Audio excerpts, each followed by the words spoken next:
الله أكبر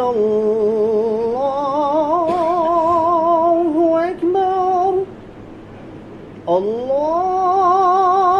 الله أكبر الله أكبر أشهد أن لا إله إلا الله أشهد أن لا إله إلا الله أشهد أن محمد رسول الله أشهد أن محمد رسول الله حي على الصلاة حي على الصلاة حي على الفلاح حي على الفلاح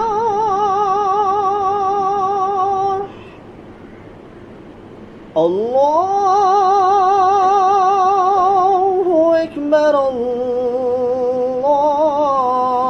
الله أكبر لا إله إلا الله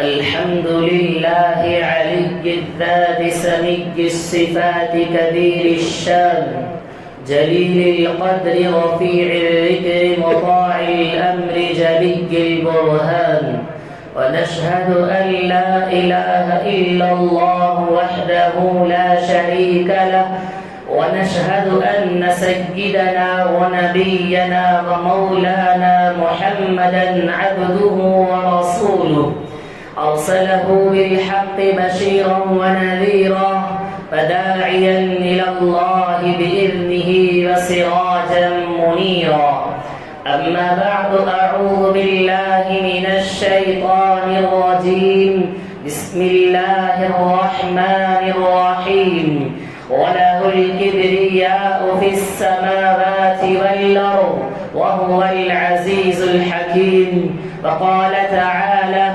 ولو أن ما في الأرض من شجرة أقلام والبحر يمد من بعده 7 أبحر ما نفدت كلمات الله وقال تعالى رجال لا تلهيهم تجارة ولا بيع عن ذكر الله وإقام الصلاة وإيتاء الزكاة يخافون يوما تتقلب فيه القلوب والأبصار صدق الله العظيم وصدق رسوله النبي الكريم ونحن على ذلك من الشاهدين والشاكرين والحمد لله رب العالمين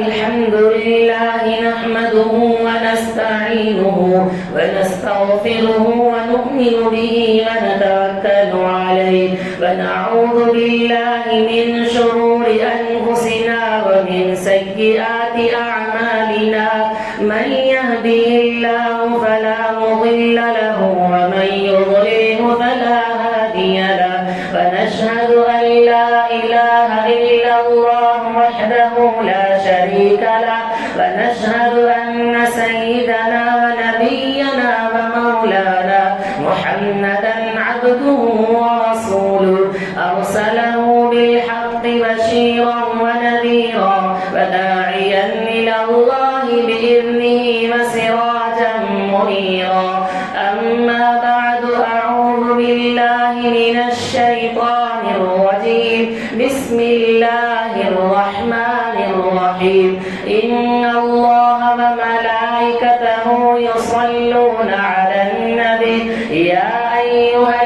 الذين آمنوا صلوا عليه وسلموا تسليما اللهم صل على محمد عبدك ورسولك وصل على المؤمنين والمؤمنات والمسلمين والمسلمات قال النبي صلى الله عليه وسلم أرحم أمتي بأمتي أبو بكر وأشدهم في أمر الله عمر وأصدقهم حياء عثمان وأقضاهم علي وسيدة نساء أهل الجنة فاطمة الحسن والحسين سيدا شباب أهل الجنة وحمزة أسد الله وأسد رسوله رضوان الله تعالى عليهم أجمعين وعلى الستة الباقية من العشرة المبشرة وسائر الصحابة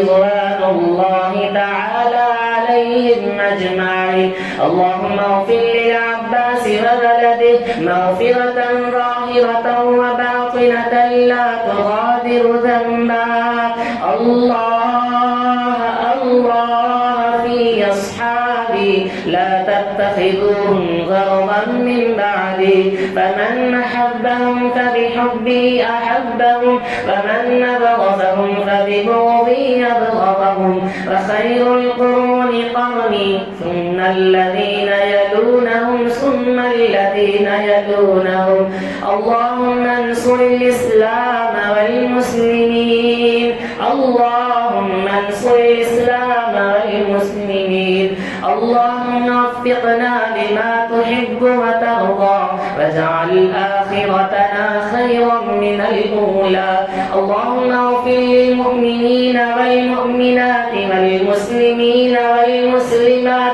الأحياء منهم والأموات إنك سميع قريب مجيب الدعوات أعوذ بالله من الشيطان الرجيم إن الله يأمر بالعدل والإحسان وإيتاء ذي القربى وينهى عن الفحشاء والمنكر والبغي يعظكم لعلكم تذكرون اذكروا الله يذكركم وادعوه يستجب لكم ولذكر الله تعالى أعلى وأولى وأعز وأجل وأهم وأقوى وأكمل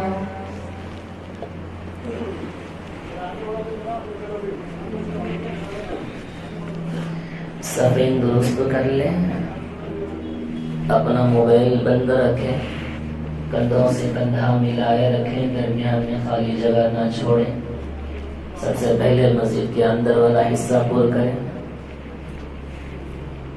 अल्लाहु अकबर अल्लाहु अकबर अल्लाहु अकबर अल्लाहु अकबर अशहदु अन ला इलाहा इल्लल्लाह अशहदु अन ला इलाहा इल्लल्लाह अशहदु अन्न मुहम्मदर रसूलुल्लाह अशहदु अन्न मुहम्मदर रसूलुल्लाह حي على الصلاة حي على الصلاة حي على الفلاح حي على الفلاح قد قامت الصلاة قد قامت الصلاة الله أكبر الله أكبر لا إله إلا الله الله أكبر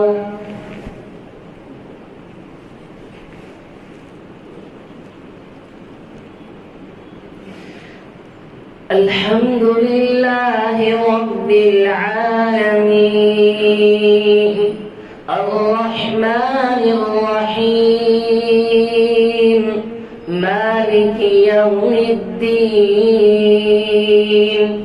إياك نعبد وإياك نستعين اهدنا الصراط المستقيم صراط الذين أنعمت عليهم غير المغضوب عليهم ولا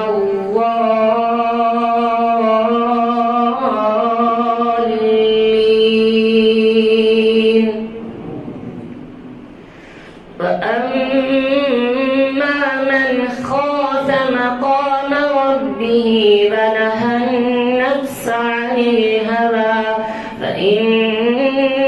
الجنة هي المأوى يسألونك عن الساعة أيان مرساها فيما أنت من ذكراها إلى ربك منتهاها إنما أنت منذر من يخشاها كأنهم يوم يرونها لم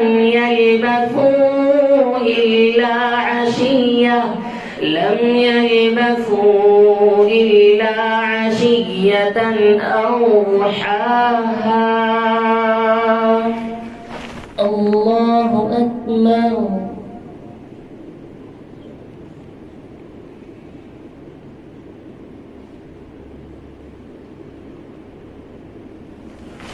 سمع الله لمن حمده.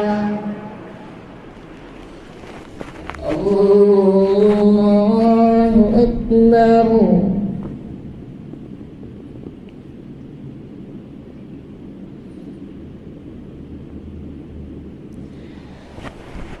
الله أكبر. الله أكبر.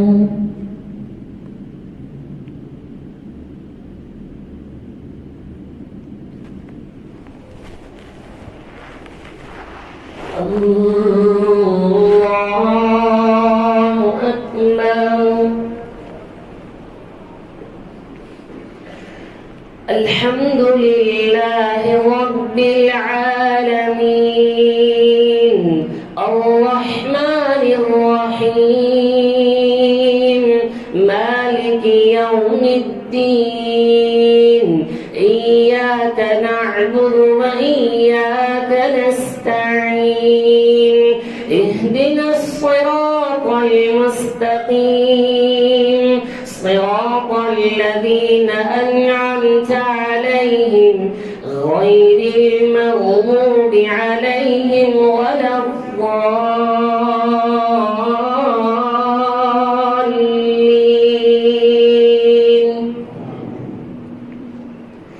فذكر إنما أنت مذكر لست عليهم بمسيطر إلا من تولى وكفر فيعذبه الله العذاب الأكبر إن إلينا إيابهم ثم إن علينا حسابهم. الله أكبر.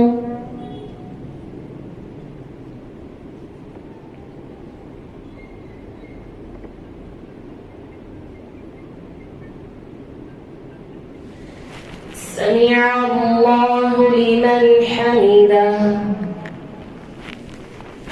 الله أكبر.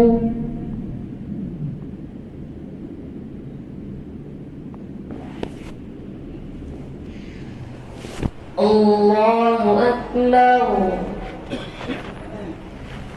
الله أكبر.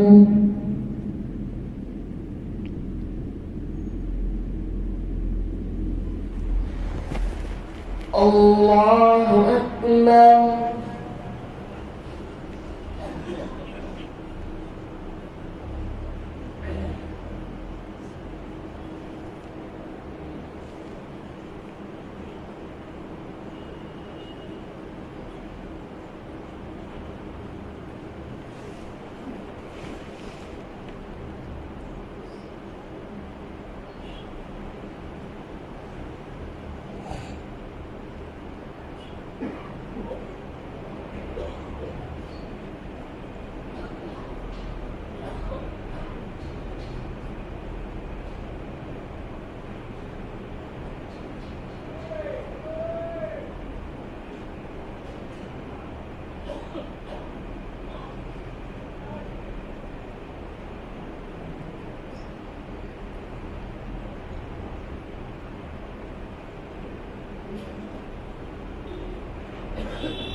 السلام عليكم ورحمة الله. السلام عليكم ورحمة الله.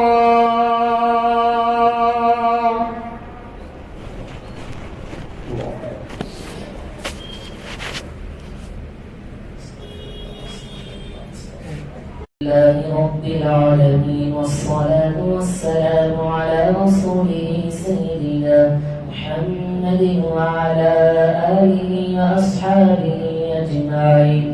ربنا آتنا في الدنيا حسنة وفي الآخرة حسنة وقنا عذاب النار. يا إله العالمين، يا أكرم الأكرمين، يا ذا الجلال والإكرام، يا ذا القوة المتين، يا راحم المساكين، يا حنان، يا منان، يا بديع السماوات والأرض.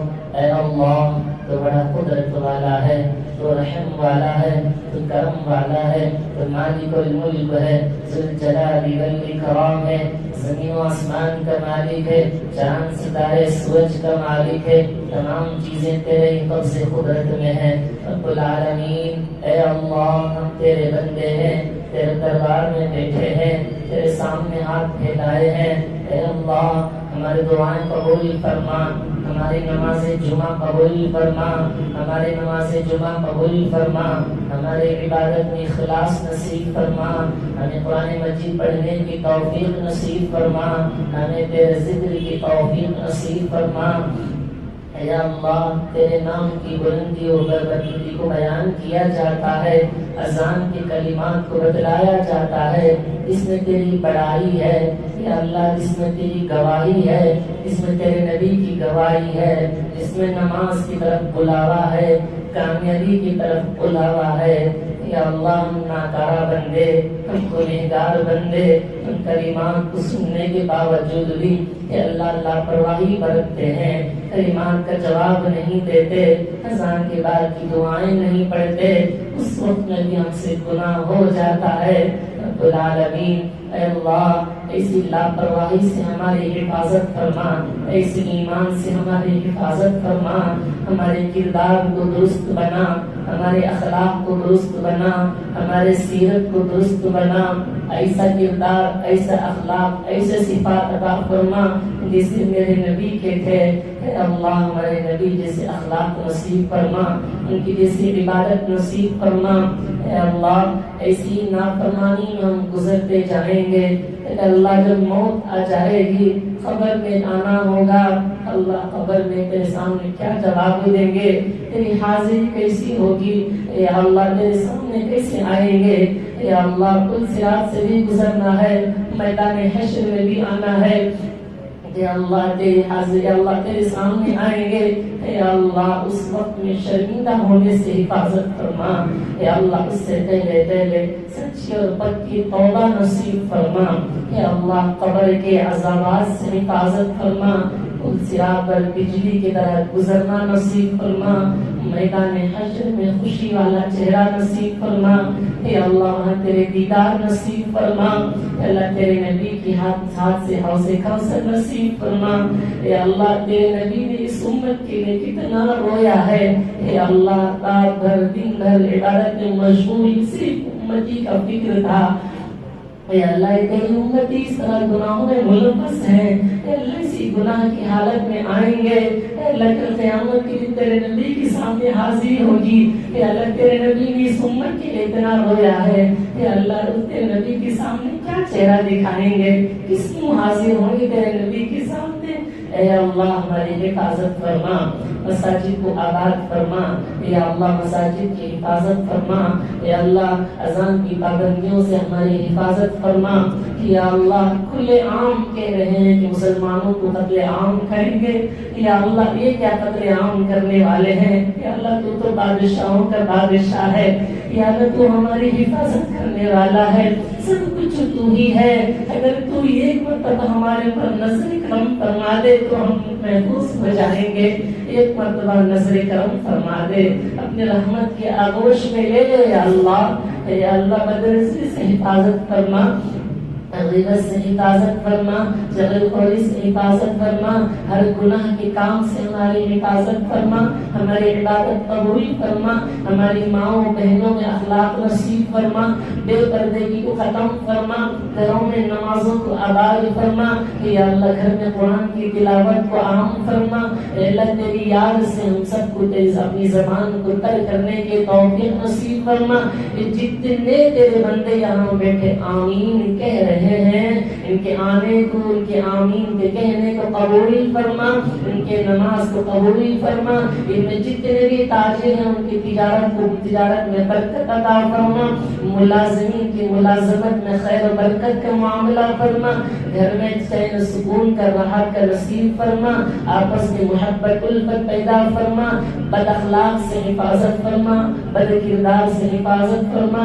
رب العالمین جن گھر میں بن بیائی لڑکیاں بیٹھی ہیں، جہیز کی وجہ سے رشتے بن نہیں پاتے ہیں، یا اللہ ان کے لیے خیر کا معاملہ فرما، بہترین سے بہترین رشتہ نصیب فرما۔ رب العالمین اے اللہ ہم نے اپنی حیثیت کے موافق مانگا ہے تو اپنے شان کریمی سے عطا فرما۔ تو داتاؤں کا داتا ہے، بادشاہوں کا بادشاہ ہے، تو دیتا رہے گا، کچھ کم نہیں ہوگا، تیرے خزانے سے کچھ کم ہونے والا نہیں۔ رب العالمین ہماری دعا قبول فرما۔ اس دعا کو محض اپنے فضل و کرم سے تاجدار مدینہ رحمت دو عالم صلی اللہ علیہ وسلم کے ذریعہ الفیل سے اپنے فضل سے قبول فرما۔ ربنا تقبل منا انك انت السميع العليم وتب علينا انك انت التواب الرحيم صل على النبي سيدنا محمد وعلى اله واصحابه وازواجه وذرياته واهل بيته اجمعين برحمتك يا ارحم الراحمين الحمد لله رب العالمين۔